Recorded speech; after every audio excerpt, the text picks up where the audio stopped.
ఆనాడు ఎన్నికలను అడ్డం పెట్టి రైతు బంధు చంద్రశేఖరరావు ఎగ్గొట్టి పారిపోతే నేను వచ్చిన వెంబడే మొదటి 3 నెలల్లోనే ఆయన ఎగగొట్టిన రైతు బంధులు 7,625 కోట్ల రూపాయలు మీ ఖాతాలో వేసి రైతులను ఆదుకున్న ప్రభుత్వం మాది.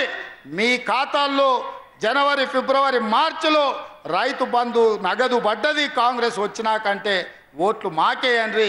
మీ ఖాతాలో రైతు బంధు పడకపోతే మీరు ఎవరికైనా ఓటు వేసుకోండి. ఇవాళ కూడా ఎకరాకు 5,000 ఒక పంటకు, సంవత్సరానికి 10,000 ఆనాడు ఉండే. ఇవాళ మనము 10,000ను సంవత్సరానికి 12,000గా పెంచి రైతు భరోసా పథకం కింద రైతులను ఆదుకోవాలని ఇవాళ మీ ఖాతాలో పైసలు పడుతున్నాయి. 3 ఎకరాల వరకు రైతు భరోసా ఆల్రెడీ పడ్డది. భవిష్యత్తులో మార్చి 31 లోపల మీకందరికీ రైతు భరోసా పథకం నిధులు మీ ఖాతాలలో వేసే బాధ్యత నాది. ఈనాడు రైతు భరోసా ఎవరెవరికి వచ్చిందో ఆ కుటుంబాల ఓట్లు మాకేయండి. రైతు భరోసా రానోళ్ళు ఎవరైనా ఉంటే మీరు ఎవరికైనా ఓటు వేసుకోండి మిత్రులారా. ఇవాళ ఇన్ని రకాలుగా రాజీవ్ ఆరోగ్యశ్రీ 10 లక్షల రూపాయలు పెంచినాం. మీకెవరికి లబ్ధి వచ్చిందో వాళ్ళు మాకు ఓటు వేయండి.